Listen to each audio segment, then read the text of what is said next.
Hello, and welcome to the second installment of Fedora Fiction Press video, Chapter 2 of Menace in the Goldilocks Zone. The chapter is titled The Secret. There are exceptions, of course, and our story involves just such an exception. A cerulean whose name translates as Roger, but not the updated Hrothgar Spearbearer Roger, but the I have received and understood your transmission Roger, as ceruleans do use pointy things, but only in very specific situations, has been befriended by an outworlder known to him as Peregrine. Roger knows Peregrine is an outworlder because of Peregrine's bizarre appearance. Only 2 legs and 2 arms, a very soft body with no shell or carapace, an orifice through which the alien eats, drinks, and inhales air, 2 immobile eyes, and a peculiar affectation of draping its body with unnecessarily muted fabrics.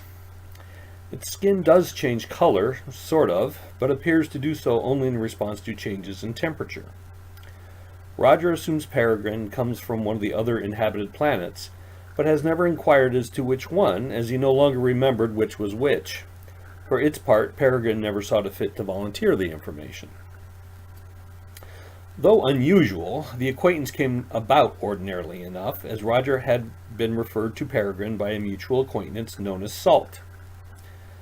Well, perhaps it should be explained here that English translations of cerulean names come by way of their translations from the Aredian, the lingua franca of 4 of the 5 inhabited planets. The translation of Roger's cerulean name into Aredian sounds a lot like the Aredian for I have received and understood your transmission, while the translation of Salt's name sounds a lot like the Aredian for sodium chloride. This, of course, can lead to some rude and cruel monikers, which may be another reason ceruleans prefer to keep to themselves. Salt is a broker of the cerulean's chief export, nectar gel. Nectar gel is a staple of the cerulean diet, much as rice or wheat is a staple on our planet. It is produced by a large flowering plant domesticated and cultivated by the ceruleans both for its nectar gel and its large insipid fruits, which are also eaten by the ceruleans. The ceruleans, you see, don't have taste buds. The fringe of tentacles around their mouths do have some chemoreceptors, but those only detect the products of microbial metabolism. In other words, whether the food has spoiled or not. Ceruleans are fastidious about eating only fresh food as a result. In contrast to the fruit, the nectar gel of these flowers is considered to be very flavorful and exotic by the Aredians and other people of the Goldilocks Zone. The Mare Urbans ferment the gel into a lambic like wine, which the Aredians then distill into a powerful and floral brandy. The Arborians, as is their fashion, distinguish themselves by providing an eager market for both. But I digress. Peregrine was referred to Roger by Salt because of his and Roger's public service as youths, which was odd, because Peregrine told Roger he was referred for his literary taste and skill. In any case, Peregrine drops by at regular intervals to deliver paints, savor Roger's freshly harvested nectar gel, and to ooh and ah over his artistic endeavors. This has been going on for some time, until the day in question when Roger laments the dearth of subject matter. There are only so many ways to describe the setting sun and the threatening storms, is how the remark translates over Peregrine's interpretation device. You beautiful describe them, is how Peregrine's response translates back. The device consists of a camera, a central processor, a microphone, audio earphones, and a display screen that Peregrine wears like a vest. The camera picks up and translates Roger's color display into audio for Peregrine, then takes Peregrine's speech and translates it into a color display on Peregrine's vest. The screen is limited in the number of colors it can display, and so it has a limited vocabulary. Well, thank you, Roger responds, but one yearns for more variety in subject matter. Why someplace else go not? Leave the farm? Who would look after the nectar blooms? Ask friend. Yes, well, I suppose I could. The dazzling display on Roger's mantle subsides a moment. But where would I go? How would I get there? I have no knowledge of travel other than around water.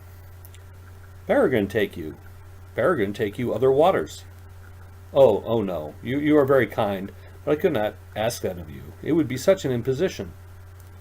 No bad position. You help Peregrine have come. Help you? How? Peregrine looks around as if worried about being overheard, which, of course, is completely unnecessary as they are alone on Roger's living area and has already been noted, ceruleans are deaf as posts. Peregrine have secret. If Peregrine tell secret, Roger not tell secret? Secret? What kind of secret? Roger's mantle flashes an alarmed yellow. Nothing subversive, I hope. Ceruleans are the ultimate rule followers. They're very much color within the lines. No bad secret. Mystery secret. Secret of missing art treasure. Missing art treasure? Roger is intrigued.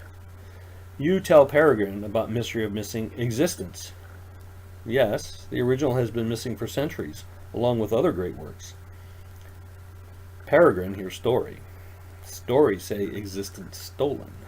Stories say existence on other water. Roger's mantle turns a skeptical chartreuse. And what other world does this story say existence is on? Far world, more far than Xenos world. On Kryptos? Roger's education on the solar system comes back to him. How in the great tidal swell did it get there? That sounds like a dream tale. Peregrine moves the upper part of its body up and down once. Maybe a dream tale, but other waters missing treasure too. Old treasure. Other worlds? What other worlds? Aradio, Mara Urba, Arborea, all missing old treasures. How do you know this? Who told you this? Peregrine visit other waters, talk to people. Roger feels some unfamiliar pangs of unpleasantness. He never considered the possibility that Peregrine would visit other worlds. He likes to think that his friendship with Peregrine was unique, special. Now he has the discomforting image of Peregrine praising some stranger's nectar gel, or whatever the local produce was, and gushing over their artwork. So, you have friends on other worlds. Roger's mantle is a faint but sickly yellowish green. Yes. You've never mentioned them before. No reason. Roger, good host. Always much to talk about with Roger. Roger finds his discomfort easing. What do you talk about with these other friends? Work, business, how to make wine, not art, like with Roger. You talk more interesting. Roger feels his uniqueness restored with that remark. And these friends tell you that artworks are missing from their worlds? Not artworks. Peregrine's vest goes dark as Peregrine searches for the right expression. Worlds are missing old treasures. Roger recognizes a gesture that Peregrine makes with its arms that indicates some frustration in not being able to express exactly what the creature means. Treasures that aren't artworks? Yes. This is a strange concept to Roger. Pardon the earthquake there. The only treasures on Cerulia are artworks. Ceruleans recognize the characteristics and utilities of what we would call precious metals, but do not covet them for their own sakes. As for jewels, creatures who could display millions of colors were hardly in need of personal adornment. Treasures that aren't artworks. I don't understand, he says finally. Some treasures are artworks, Peregrine amends, but many treasures are tools. Again, the gesture with the arms. Tools, Roger repeats. That's an odd idea, he admits to Peregrine. That tools could be treasures. He pauses a moment. Are tools treasures on your world? Peregrine appears to start, and then to take a long time to consider the question. Yes, it answers finally, but does not elaborate. Roger lets a moment pass, and when it was clear Peregrine will not elaborate, asks, So how am I to help with this secret? Peregrine sits straighter and leans forward. A gesture Roger had learned meant Peregrine is excited by and enthused about the subject under discussion. Not for the first time, Roger notes how eloquent these gestures are and how unconscious the creature appears to be of them. Roger, come to Kryptos. Help Peregrine find treasure, it says eagerly. How can I be of help? Roger asks, perplexed. I'm a farmer, not an archaeologist. Old scholar? Peregrine looks at the ground, pondering the translation of a new word. Scholar of old things, it looks up suddenly. No, Roger not scholar of old buried things, but Roger is scholar of water artwork. A scholar? No. Roger's mantle flutters self-consciously, but in a pleased shade of pink. It's just a pastime. I'm no scholar. Roger paint exact replica of existence, Peregrine points out. Not an exact replica. A reasonable facsimile, Roger corrects the creature, sticking to his public, deprecating assessment of his own work. Privately, however, he thinks Peregrine's assessment is spot on, and his mantle shade of pink betrays this. Roger knows water artworks. We find water artworks. Roger, bring them back. Water people not blame Peregrine for stealing. Did you steal them? Roger's mantle returns to its earlier alarmed shade of yellow. Peregrine not steal artworks. Peregrine not hundreds of years old. Well, I don't know how long your people live. Not as long as water people. Not hundreds of years. Roger, who is not hundreds of years old himself, but who is over 100, could not restrain his curiosity. How long do your people live? Peregrine people live almost 100 years. Almost 100? How old are you? Peregrine, 33 years old. Roger finds himself touched. Here's this creature, who on water would be barely considered an adult at 33, but who is already a third through his lifespan, eager to share his precious time with him. All right, Peregrine, he says. When do we leave? Not for half year. Roger need to get ready, and Xenos need to pass Kryptos, and Mara Urba need to get close to water. Past Kryptos? I don't understand. Peregrine show Roger. The creature stands on its legs and walks to the shore where it collects stones. It quickly returns with an armload. This is sun. Peregrine places a larger stone on the ground between them. Here, it gestures to the immediate area around the large stone, is where Infernia, Magma, and Foundry stay. Peregrine places 7 smaller stones very deliberately around the larger one and points to each in turn, starting with the closest one to the large rock representing the sun: Nebula, Cerulia, water, Mara Urba, Aredio, Arborea, Xenos, and Kryptos.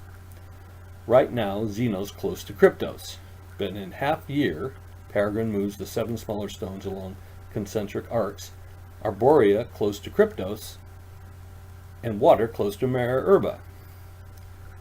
I understand not wanting to go near Xenos, Roger muses, the Xenosian people being so xenophobic and hostile, but why is it important that Arborea be close to Kryptos and Mara Urba be close to water? Journey to Kryptos very long, Peregrine says as it gestures from the stone representing Cerulia to the stone representing Kryptos. Need to stop for food and fuel. Need to rest. Can't one rest while traveling? It's not as if we will be walking from one world to the next. Space travel make people very tired, Peregrine observes. Roger will need rest. Well, I suppose you would know.